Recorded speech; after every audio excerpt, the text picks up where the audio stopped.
Hey everybody, it's Lavender Town, and today I'm going to be doing a video about the 7 deadly sins of art. This is actually going to be a two-part video, so I'm going to do the first 3 in this one, and then the next 4 in Sunday's video, so look forward to that.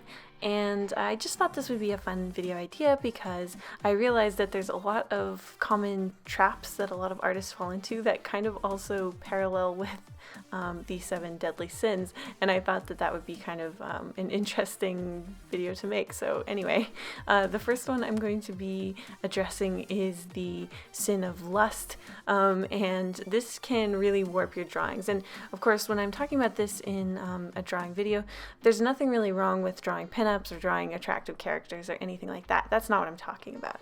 What I'm talking about is when it completely warps your drawing and your anatomy because you're trying so hard to make a character look attractive or appealing that it kind of does the opposite result.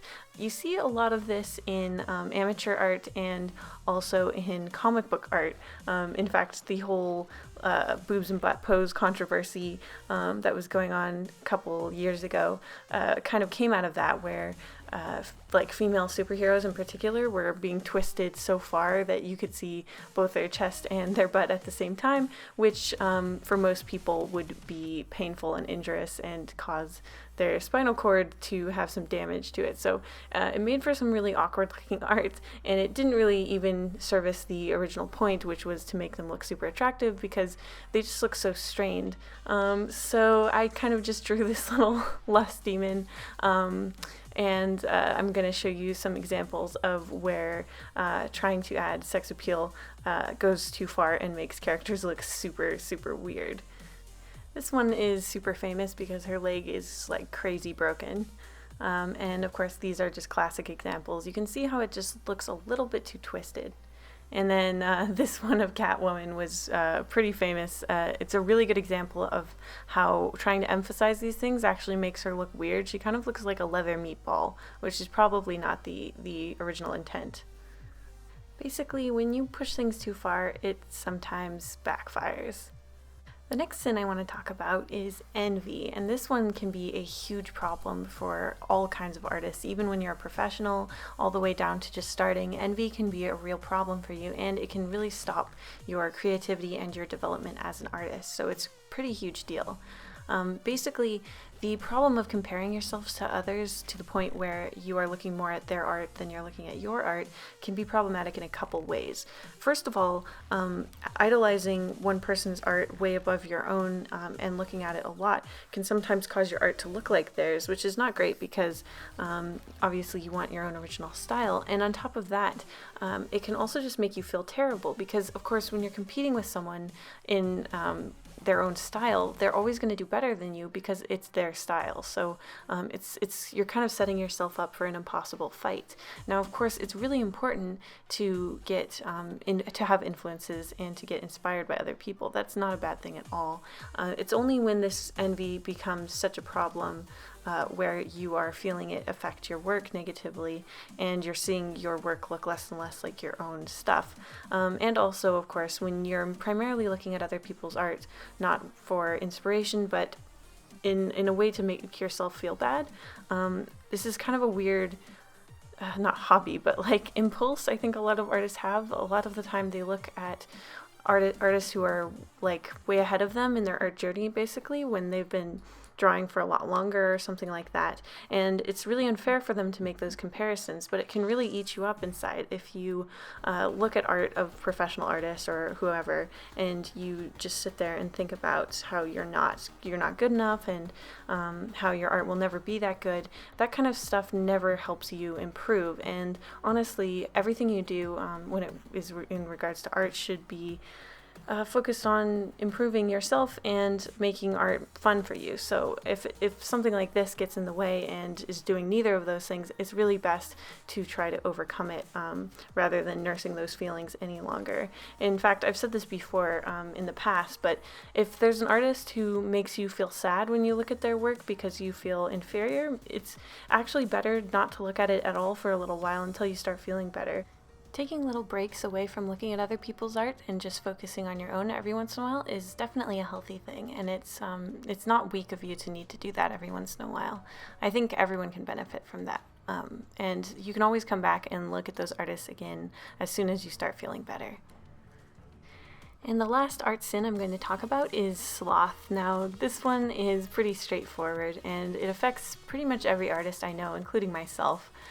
Basically, this comes down to laziness, and there's a number of different reasons why artists feel this way sometimes. Again, like with the other two, there are reasons to take breaks. It's important for your wrist health, and it's important to realize that your creativity is not an unlimited source in your head. You will eventually run out of ideas if you're working yourself really hard, and you'll need some time to take a break. But if you haven't been drawing in like a couple of days or even a week, then probably that's not the issue, and you might just be distracted by like video games or just a general want to avoid your artwork, which is pretty normal, but it can be a real problem. Because the thing that happens is, if you've taken a little break from drawing for a while, it's sometimes hard to get back into it, and then you start avoiding it even more because you know that there's going to be this sort of awkward, rusty period where everything you draw is looking kind of weird because you're sort of out of practice, and then it's like, well, what would you rather be doing? There's, you've got Pocket Camp on your phone, and you've got you could play Overwatch or something, and maybe you just talk yourself out of it. And this can become kind of a cycle because the longer you wait, the harder it is to get back to your drawings, and eventually you are just stuck in this loop of not drawing, which is a huge problem if you are serious about art. A thing I definitely noticed when I used to go through these phases at the worst are that I would sometimes like open up my sketchbook, get ready to draw, and then immediately distract myself. So I would be like doing something right on top of my blank sketchbook, and there's nothing sadder than that. So in order to avoid this, I would just recommend forgiving yourself when you've taken a bit of a longer break. Don't worry if your art looks a little weird after that. That's totally normal, and you just have to sort of fight through those bad drawings until you can get to the good ones again. And also just to try to draw a little bit every day so that you never have to feel like it's been ages since you've last drawn. Obviously drawing every day is great if you want to improve, but it's also good to avoid this cycle of avoiding drawing. So that's pretty important, and it can be really relaxing if you make drawing every day part of your routine, and not something that you have to necessarily worry about doing super well or anything. You can just doodle. Being able to doodle sort of thoughtlessly is really important, and even if you're a professional artist who wants to do professional work a lot of the time, being able to just let loose and draw in your sketchbook is a skill that will benefit you hugely in all of your serious projects and just for your own mental health. So I really recommend that habit for a whole variety of reasons. And if you're stressed out and finding yourself avoiding drawing a lot, it's possible that you're burnt out, and in that case, sometimes it's really important to try to do basically another type of like skill learning or hobby or something. Try not to do something like entertainment based, like video games or movies. That kind of stuff usually never helps me get back into the swing of things, but doing things like cooking or other creative productive things can sometimes bring you back around to drawing, and that's just what's worked for me. I don't know if that'll work for you, but that's my tip for that. So those were the first 3 drawing sins that I wanted to cover. The next 4 should be coming out on Sunday, like I said, and I'm also hoping to stream on Twitch on Saturday, so if you're interested in seeing me draw live and hanging out with me, you can either follow my Twitter for an exact time on that, or you can follow me on Twitch and it will send you an email when I go live. Thank you so much for watching to the end of the video, and I hope to see you soon. Oh hey, and before you go, as you guys might know, I have a Redbubble with this Art Kid t-shirt, and you can actually get this design in a hoodie and sweater and a lot of different kind of things. And there's also this pizza planchette sticker for my webcomic that you can also have on a tote bag or a pillow.